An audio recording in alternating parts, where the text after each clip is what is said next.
बिस्मिल्लाहिर्रहमानिर्रहीम। अस्सलाम वालेकुम डियर स्टूडेंट्स। आज एक नए टॉपिक के साथ इंशाल्लाह फर्स्ट ईयर का chapter number 3 force in motion और इसका इंतहाई इंटरेस्टिंग टॉपिक मोमेंटम आज हम लोग डिस्कस करेंगे। इसके ढेर सारे फार्मूले इंशाल्लाह हम लोग आज डिराइव करेंगे, उनके दरमियान रिलेशन भी देखेंगे, कहाँ कहाँ से आपका जो ज़्यादा कंसेप्चुअल क्वेश्चन है वो बन सकता है उसको भी इंशाल्लाह डिस्कस करेंगे। That is momentum. So let's start our topic, that is linear momentum और मोमेंटम। स्टूडेंट्स, जब भी आप लोग मोमेंटम को डिफाइन करेंगे तो मोमेंटम की डेफिनेशन क्या है? आप लोग हमेशा लिखेंगे quantity of momentum is defined as quantity of motion contained quantity of motion contained in a body.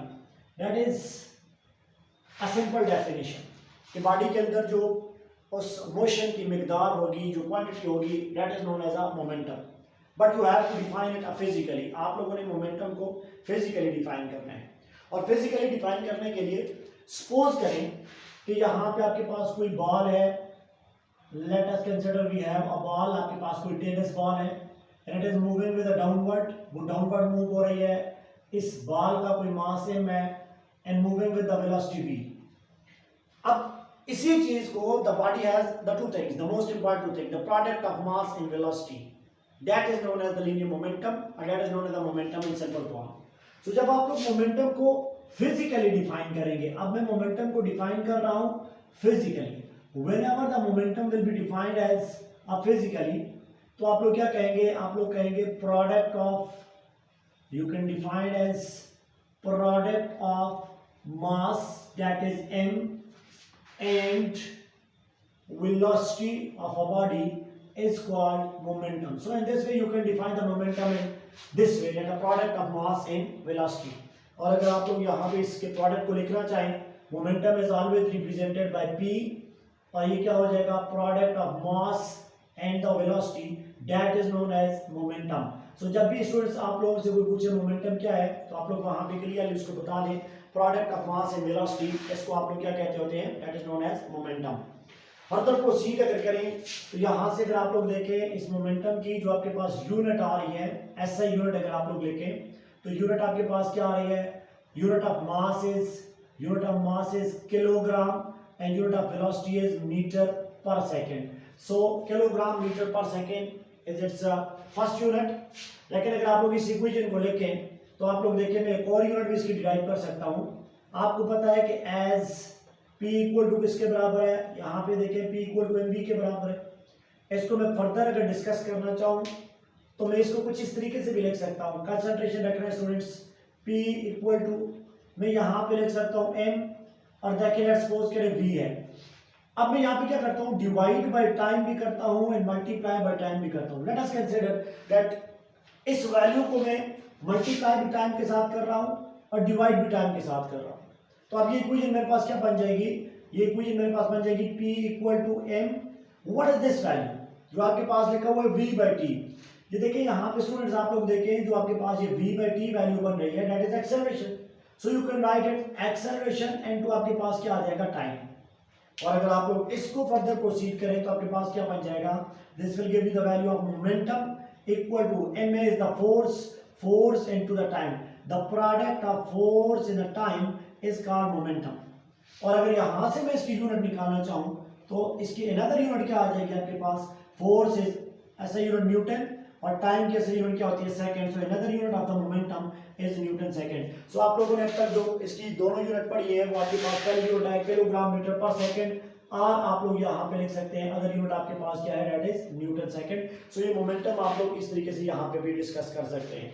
Otherwise आप लोग यहाँ पे देख सकते हैं मोमेंटम नेचर वाइज आपके पास क्या है? अगर आप लोग मोमेंटम की नेचर देखें तो velocity is a vector quantity. So momentum भी आपके पास क्या आ जाएगा? ये वेक्टर आ जाएगा। अगर इसके आप लोग यहाँ पे देखना चाह रहे हैं मोमेंटम की डायमेंशन क्या है, so you can easily find the dimension. Mass की डायमेंशन आपके पास होती है m एंड वेलोसिटी की डायमेंशन आपके पास क्या होती है? lt-1। So dimension of momentum will always be mlt-1। Students, अगर आप लोग मोमेंटम को डिफाइन करें तो आप लोग इस तरीके से मोमेंटम को डिफाइन कर रहे हैं।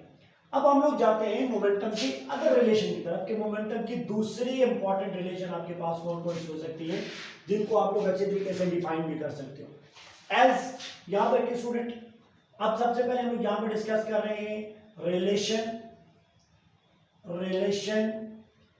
Between momentum and kinetic energy.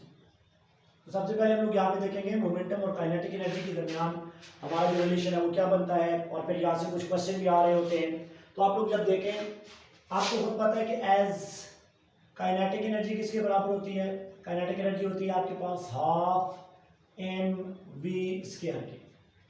Students मेरे साथ साथ रहें, अगर इस इक्वेशन को मैं कुछ ऐसे लिखूं, kinetic energy equal to half, अब अगर मैं m से मल्टीप्लाई भी करूं और m से डिवाइड भी करूं, मतलब जो काम मैंने कर रहा हूं क्या कर रहा हूं, m से मैं मल्टीप्लाई भी कर रहा हूं और m से मैं डिवाइड भी कर रहा हूं।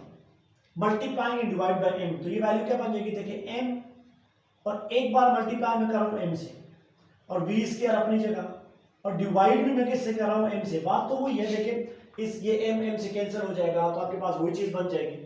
लेकिन अगर मैं इसको फर्दर सॉल्व करूं तो काइनेटिक एनर्जी आपके पास क्या बन रही है, काइनेटिक एनर्जी आपके पास बनेगी m into m, that will become the m square v square divided by आपके पास क्या बन जाएगा, ये बन जाएगा 2m। और फर्दर अगर मैं इसको डिस्कस करूं तो आपके पास क्या बन जाएगा, kinetic energy will be equal to m square v square, that will become the p square divided by आपके पास वैल्यू क्या बन जाएगी 2m। So this is the most important relation, kinetic energy is equal to आपके पास क्या है, p square divided by 2m। ये पहला आपके पास रिलेशन है। और अगर यहां से आप लोग मोमेंटम की वैल्यू निकालें स्टूडेंट्स, और मोमेंटम की वैल्यू अगर निकालें तो देखें ये 2m उधर चला जाएगा, मोमेंटम का स्क्वायर है तो आप लोग अंडर रूट ले लेंगे, तो आपके पास वैल्यू क्या हो जाएगी, वैल्यू हो जाएगी मोमेंटम इक्वल टू, अगर आप लोग वैल्यू लिखे तो ये वैल्यू आ जाएगी 2 टाइम्स ऑफ m, n2 आपके पास क्या आ जाएगा, n2 आपके पास आ जाएगा kinetic energy. This is the relationship between the momentum and kinetic energy. आप लोग यहां से देख सकते हैं कि इनका रिलेशन भी कैसा है, if momentum is increased by 2 times so kinetic energy will increase by 4 times, आपके पास kinetic energy हो जाएगी। और सिमिलरली आप लोग यहाँ से मोमेंटम और काइनेटिक एनर्जी का रिलेशन भी फाइंड आउट कर सकते हैं, momentum is under 2 time n of that kinetic energy. इसी टॉपिक में इंशाल्लाह हम लोग इसके बारे में मजीद डिस्कशन करेंगे। अगर मोमेंटम को इंक्रीज डिक्रीज करें किसी परसेंटेज से तो आपके पास क्या फार्मूला हो सकता है कि आप लोग उसको वहां पे वैल्यू फाइंड आउट करें। अब अदर रिलेशन अगर आप लोग देखें, यहाँ पे आप अदर रिलेशन देखें तो आपके पास जो ओवरऑल रिलेशन है वो क्या बन गया है। अब आप रिलेशन देखें जो मोमेंटम के आपके जो कोर्स में आ सकते हैं, मोमेंटम क्या है जी स्टूडेंट्स, मोमेंटम है p इक्वल टू mv। इसको आप लोगों ने क्या लिखा, that momentum will give you the value of under root 2 time m, n2 आपके पास क्या हो जाएगा, काइनेटिक एनर्जी। अगर आप लोग यहाँ पे बात करें काइनेटिक एनर्जी की तो याद रखिए स्टूडेंट्स, जो आपके पास काइनेटिक एनर्जी होती है, मैं यहाँ पे इसको फर्दर जो है वो डिफाइन कर रहा हूँ। अगर आप लोग काइनेटिक एनर्जी की बात करें तो जब आप लोग काइनेटिक एनर्जी की बात करते हैं तो आपने एक वर्ड पढ़ता पोटेंशियल। जब आप लोग पोटेंशियल डिफरेंस किसी चार्ज को देंगे तो पोटेंशियल डिफरेंस के हिसाब से work done per unit charge आपके पास होता था पोटेंशियल डिफरेंस। सेकेंड ईयर में आपने बड़े डिटेल में ये चीज पढ़ी है, इंशाल्लाह आप लोग वीडियो लेक्चर में भी ये चीज देखेंगे। सो लेट करें कि जो आपके पास ये वर्क डन है ये आपके पास है in form of kinetic energy divide by Q हो जाएगा। तो अगर यहाँ से काइनेटिक एनर्जी की मैं वैल्यू निकालूं तो क्या बन जाएगी, ये बन जाएगी Q B. So in term of the potential this kinetic energy will become the Q B. तो आप लोग यहाँ पे लिख सकते हो कि अनदर रिलेशन आपके पास आ जाएगा, और वो रिलेशन आपके पास क्या है 2m एंड काइनेटिक एनर्जी आपके पास क्या है, that will become the qv। लेकिन याद रखिए this v is a voltage not the velocity. ये v जो है ये आपके पास क्या है, ये वोल्टेज है जो कोई वेलोसिटी नहीं है। इसी तरीके से आप एक और रिलेशन भी यहाँ पे स्टूडेंट्स देख सकते हैं कि जब आप लोग बात करते थे काइनेटिक एनर्जी की, देखिए काइनेटिक एनर्जी की बात करते थे और काइनेटिक एनर्जी हो किसी गैस मॉलिक्यूल की, तो उसके लिए आपके पास एक रिलेशन है, आप इसको याद रखें। वो रिलेशन आपके पास क्या है, आप लोग इस रिलेशन को देखें कि काइनेटिक एनर्जी जब आप लोग डिस्कस करते थे काइनेटिक एनर्जी गैस मॉलिक्यूल की, तो आपके पास जो वैल्यू आपके पास आती थी वो वैल्यू आती थी F/2 N2kT। That is the kinetic energy of the gas molecule where F was the degree of freedom. और अगर आप लोग बात करते हो मोनोएटॉमिक गैसेस के लिए तो मोनोएटॉमिक गैसेस के लिए ये F की वैल्यू क्या आती थी, ये 3 आती थी। आपने जो थर्मोडायनामिक्स है वहां से भी पढ़ा होगा कि जो डिग्री ऑफ फ्रीडम F है मोनोएटॉमिक के लिए 3 होती है, अगर डायएटॉमिक है तो 5 हो जाएगी, अगर पॉलीएटॉमिक है तो ये 6 हो जाएगी। सपोज करें हम लोग यहाँ पे डील कर रहे हैं मोनोएटॉमिक के साथ, तो मोनोएटॉमिक में 3 वैल्यू आ जाएगी आपके पास, तो kinetic energy of gas molecule क्या हो जाएगी, काइनेटिक एनर्जी आपके पास आ जाएगी 3/2 into kT, वेयर के यहाँ पे जो है वो इंपॉर्टेंट एक फैक्टर है, इसको भी आप लोग देख लें कि आपके पास जो है वो आपके पास है बोल्ट्जमैन कांस्टेंट। आपके पास के क्या है यहाँ पे, के वैल्यू आपके पास Boltzmann constant, and you are familiar with the Boltzmann constant 1.3807 and to 10⁻³ जो के की वैल्यू है वो क्या है 1.3807 and to 10⁻23 joule per kelvin में आपके पास ये वैल्यू आ रही होती है, या आपके पास एक बोल्ट्जमैन कांस्टेंट है। अगर मैं काइनेटिक एनर्जी की 3/2 kT वैल्यू यहाँ पे अगर पुट करूं, सपोज करें ये काइनेटिक एनर्जी है, यहाँ पे पुट करूं, तो देन आप लोग देखें एक और वैल्यू भी आपके पास मोमेंटम की आ सकती है, वो क्या है, अगर मैं इस रिलेशन से देखो, देखिए मैं इस रिलेशन की बात कर रहा हूं, तो अंडर रूट मेरे पास क्या आ जाएगी 2 time m, and what is the value of the kinetic energy, that is ये वैल्यू बन रही है आपके पास 3/2 n2 आपके पास बन रही है kT, 2 will be cancel out with this one, so momentum आपके पास क्या बन जाएगा, मोमेंटम बन जाएगा 3m n2 kT। This is the another relation of the momentum, और जब आप लोग मोमेंटम की बात करेंगे, momentum of the gas molecule, so this will be the another relation of the momentum. अब आपके पास वो कोई भी रिलेशन दे सकता है, वहां से वो पूछेगा मोमेंटम किसका ज्यादा है। सपोज करें लेट करें कि वो वैल्यू दे रहा है आपको, वो कहेगा लेट करें अल्फा पार्टिकल है, देन आपके पास प्रोटॉन है एंड देन इलेक्ट्रॉन है, which one of the following will have the highest momentum, किसका मोमेंटम ज्यादा होगा। तो यहाँ पे तो आप लोग सिंपली देख लें, जिसका मास ज्यादा होगा उसका मोमेंटम ज्यादा होगा। यहाँ से भी देखें मास ज्यादा तो मोमेंटम ज्यादा। तो अल्फा पार्टिकल का मास क्या होता है, अल्फा पार्टिकल का मास होता है 4 mu, प्रोटॉन का मास होता है 1 mu, इसी तरीके से इलेक्ट्रॉन का मास होता है 1/18 36 और 37 टाइम mu। तो अल्फा पार्टिकल का मास ज्यादा, मोमेंटम ज्यादा। इसी तरीके से जो प्रोटॉन है उसका मास अल्फा पार्टिकल से कम है, तो मोमेंटम भी अल्फा पार्टिकल से कम होगा, एंड देन इलेक्ट्रॉन का सबसे कम है तो उसका मोमेंटम भी सबसे कम होगा। तो ये जस्ट आप लोगों ने यहाँ से रिलेशन जो है वो याद रखने हैं कि आपके पास ये कौन कौन से मोमेंटम के रिलेशन आ सकते हैं, जितने भी रिलेशन है हमने वहां पे डिस्कशन उसके बारे में की है।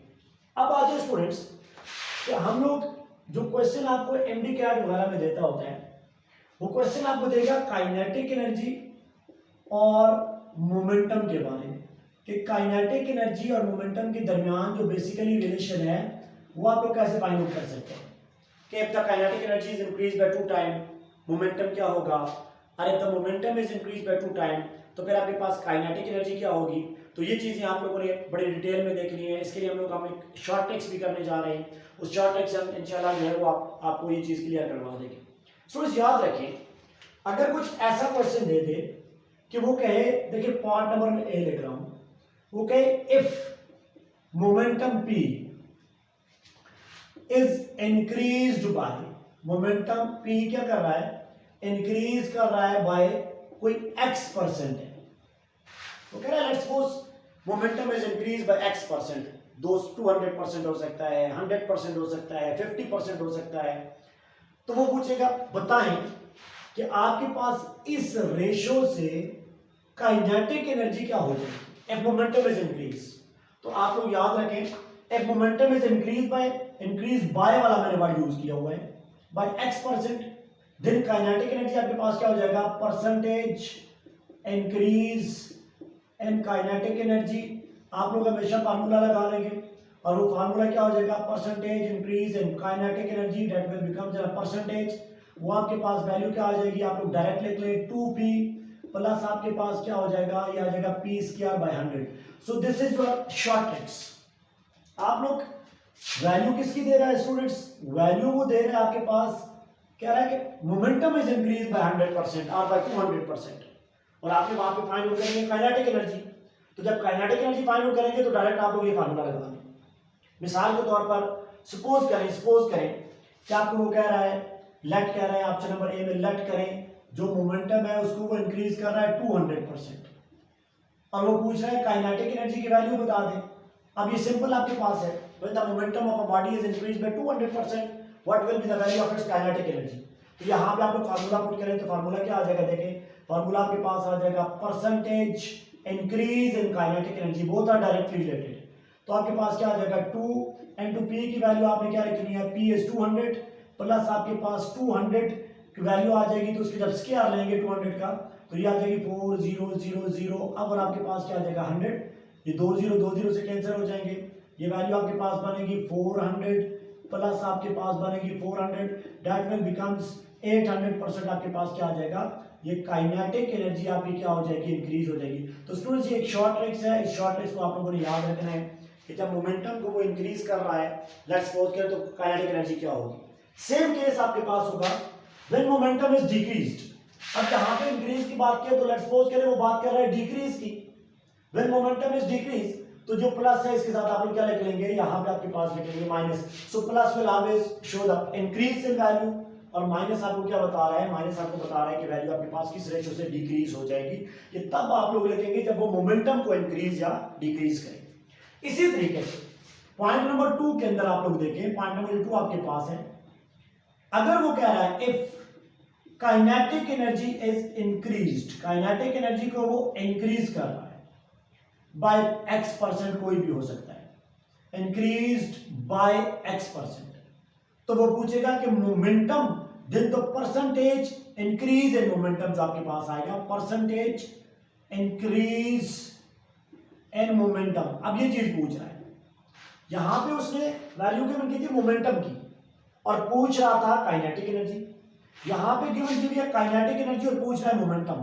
तो यहां पे भी स्टूडेंट्स आप एक शॉर्ट ट्रिक के साथ काम कर सकते हैं। अगर वो पूछ रहा है kinetic energy is increased by x%, आपने मोमेंटम फाइंड आउट करना है, then percentage increase in momentum आप लोग कैसे फाइंड करेंगे, शॉर्ट ट्रिक्स याद रखें, √1 plus kinetic energy divided by आपके पास क्या हो जाएगा 100 और आपके पास यहाँ पे वैल्यू आ जाएगी -1। ये वैल्यू आप लोग फिर मल्टीप्लाई किसके साथ कर लेंगे, multiply with 100, this will give you the value of percentage increase in momentum. आपने ये फार्मूला जो शॉर्ट ट्रिक्स है ये याद रखनी है। और अगर आपके पास यहाँ पे वैल्यू हो जाए डिक्रीज, वैल्यू हो क्या रहा है इन केस ऑफ डिक्रीमेंट, अगर वो बात कर रहा है डिक्रीज की, काइनेटिक एनर्जी इंक्रीज की जगह क्या कह रहा है, डिक्रीज कह रहा है, तो जो परसेंटेज डिक्रीज इन मोमेंटम होगा उसको आप लोग फाइंड करेंगे। तो फार्मूला क्या हो जाएगा शॉर्ट ट्रिक्स में, 1 माइनस आपके पास क्या हो जाएगा 1 minus kinetic energy divided by आपके पास क्या हो जाएगा 100 n2 आप लोग मल्टीप्लाई क्या करेंगे, multiply with 100। So this will give you the value of the percentage decrease in momentum. ये शॉर्ट ट्रिक्स आपने यहाँ पे याद करनी है कि आप लोग इसको देखेंगे कि शॉर्ट ट्रिक्स आपके पास कैसे जो है वो काम करती है। इसको आप अच्छे से एक बार काम देख लें, इसको इम्प्लीमेंट करें। शॉर्ट ट्रिक्स आपके पास इफेक्टिव वैल्यूज होती हैं। इसका अल्टरनेटिव मेथड भी है कि जब आप लोग देखेंगे, सपोज करें अल्टरनेटिव मेथड के अंदर आपको वो कुछ क्वेश्चन दे रहा है, हम उसको यहाँ पे डिस्कस करने की कोशिश करें कि हमारे पास सपोज करें मोमेंटम की वैल्यू है, तो आप लोग जब ये फार्मूला लगाएंगे तब भी वैल्यू सेम आएगी, और जब आप लोग इसको थ्रू प्रॉपर चैनल आप लोग सॉल्व करेंगे तब भी आपके पास जो वैल्यू है वो सेम आ जाएगी। हम एक इस तरह का क्वेश्चन करते हैं ताकि आपको मजीद क्लियर हो जाए।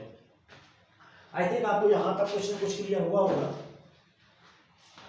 अब स्टूडेंट्स हम एक क्वेश्चन करने जा रहे हैं यहाँ पे, तो आप काइंडली उसको देख लें कि मोमेंटम और काइनेटिक एनर्जी का अगर वो क्वेश्चन कुछ इस तरीके का करे, सपोज करें कि आपको वो कह रहा है लेट करें मोमेंटम, वो क्वेश्चन कुछ दे रहा है, क्वेश्चन दे रहा है if momentum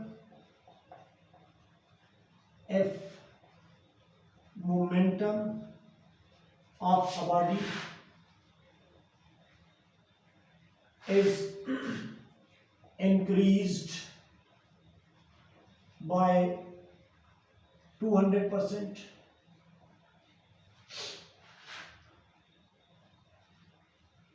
then how much kinetic energy will increased।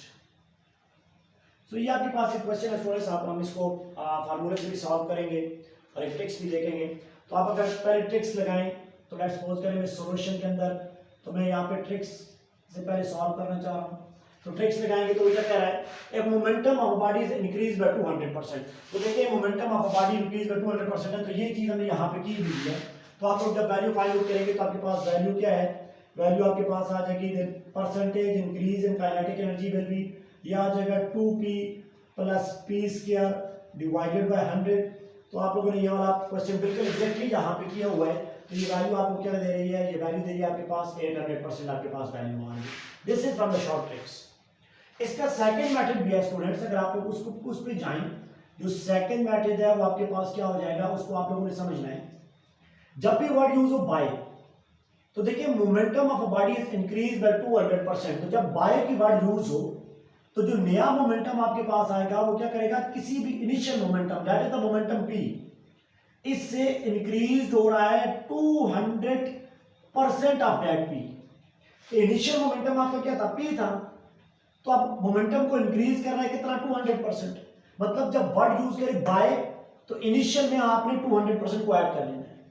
और अगर वो कहे if the momentum of body is increased to 200%, तो फिर ये चीज लिखने की जरूरत नहीं है, ये तो फिर आप डायरेक्टली 200% पे उस वैल्यू को सॉल्व कर लेंगे।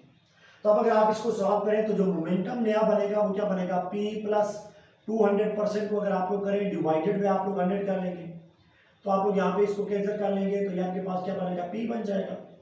तो अगर आप लोग देखेंगे p bar equal to p plus आपके पास क्या बनेगा 2p, दैट विल बिकम आपके पास क्या बन जाएगा, ये वैल्यू आपको दे देगा p bar will become the 3p।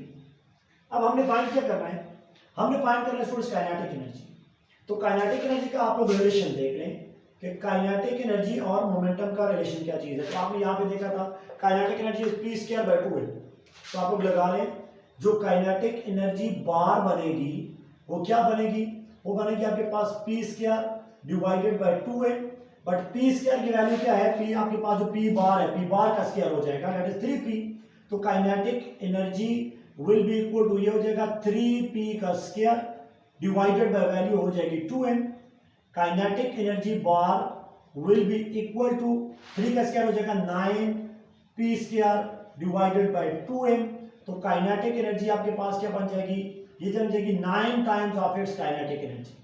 लेकिन इसके इनिशियल भी कोई वैल्यू थी, तो आप इसको लिखेंगे kinetic energy bar will be equal to, पहली काइनेटिक एनर्जी थी काइनेटिक एनर्जी, जिस काइनेटिक एनर्जी पे मोमेंटम p था, प्लस आपके पास कितना बचेगा 8 टाइम्स ऑफ काइनेटिक एनर्जी। इसका मतलब है काइनेटिक एनर्जी कितने इंक्रीज हुई, आपके पास 8 टाइम्स। और अगर आप लोग इसकी परसेंटेज लेंगे तो आपके पास क्या आ जाएगा, kinetic energy bar will B कितने परसेंट इंक्रीज हुई, आपके पास 800% आपके पास इंक्रीज हो गई है। So short tricks is always better as compare to this formula. Short tricks जो होती हैं वो आपकी अच्छी होती हैं, वो बेटर होती हैं। आपने वहाँ पे शॉर्ट ट्रिक्स लिखी हुई हैं, आप उस फार्मूले में वो शॉर्ट ट्रिक्स अप्लाई करें तो आपके पास जो वैल्यूज हैं वो डेफिनेटली इंक्रीज हो जाएगी, फाइंड आउट हो जाएगी। मिसाल के तौर पर वो कह रहा है काइनेटिक एनर्जी जो है लेट्स सपोज करें वो इंक्रीज हो रही है 200%, तो आप लोग यहाँ से वैल्यू इजीली इस फार्मूले के अंदर पुट करके मोमेंटम की वैल्यू भी फाइंड आउट कर सकते हैं। थोड़ी सी all about this was all about the momentum. इस फार्मूले पे काम करें, जितना आपको इस पे जितनी आसानी के साथ आप फ्री माइंड होकर इस पे काम करेंगे, जितनी ट्रिक्स लगाएंगे उतनी आपके पास अच्छी वैल्यू भी हो जाएगी। उम्मीद है आप लोग जब प्रैक्टिस करेंगे तो अच्छे से समझ आएगा। Wish you good luck, thank you, अल्लाह हाफिज़।